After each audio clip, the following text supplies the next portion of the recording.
In this video, we are going to break down the bar facing burpee and look to make you as efficient and fast as possible. So let's jump straight into it. The first thing I'm going to want you to practice is when you're performing your burpees, try to drop your shoulders and your hips to the floor at the same time. And likewise, when you're getting off the floor, try to get your hips and your shoulders off the floor at the same time. So if I was going to demonstrate this, if we go frame by frame, notice as I come down, my shoulders and hips are in alignment with each other, and as such, they hit the floor at the same time. And as I get off the floor, again, those hips and those shoulders are rising at the same time. And by doing so, what you're going to find is, without really making it harder, your burpee speed will just naturally increase because you're not spending half a second getting your hips to the floor and then half a second getting your shoulders to the floor. Both are happening at the same time. When it comes to practicing this, good little tip, you want to try and make sure that you are as low to the floor as possible before you start to drop your shoulders and your hips. So notice that as I come over and I start to move into that next burpee, I actually pretty much have my hands on the floor before I jump my feet down.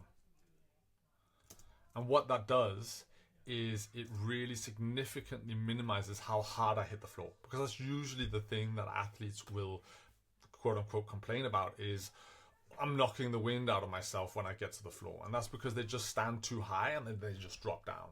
Instead of, again, trying to think hands to the floor first and then drop your feet, which will then in turn obviously mean you drop your shoulders and your hips. Finally, I'd also recommend with this step, because it is so important and it is quite hard for some people at the start, film yourself because you may think you're dropping your shoulders and your hips at the same time, but a lot of people still aren't doing it.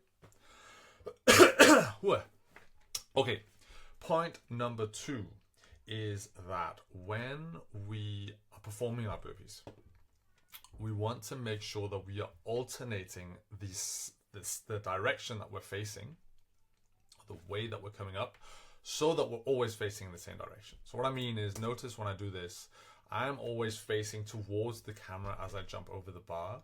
A lot of people who aren't that good at burpees, or even if they are, they will still perform worse, and often, especially in high rep workouts, because they end up just turning around in circles and circles and circles around themselves, and as such they get dizzy and even start to feel sick sometimes if they're moving fast enough.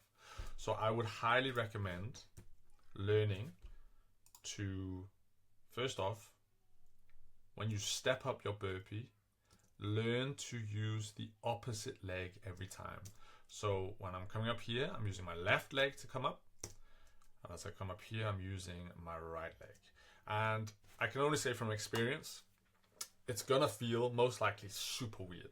I remember when I started doing it, I actually was like, I don't even have the mobility on my, let's say, left leg to get up the way I do on my right leg. And it's just because I wasn't used to it. I then did like 100 burpees a day for 7 days, and it was fixed. So it's just a matter of practicing it and getting used to alternating your legs when you do so.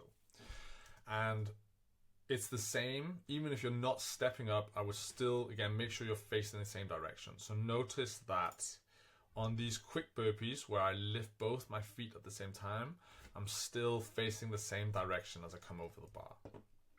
Cool.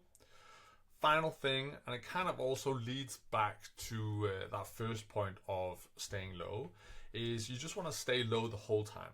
So it's one thing with respect to it makes it easier for you to get your hands to the floor first, and as such you'll have a more comfortable time getting to the floor.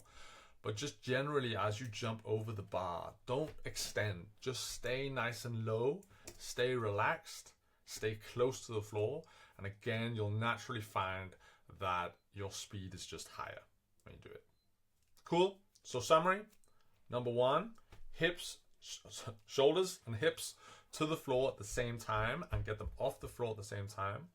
Number 2, make sure that you always turn the same direction so that you're not going in circles. And number 3, throughout the whole movement, generally try to stay as low as possible.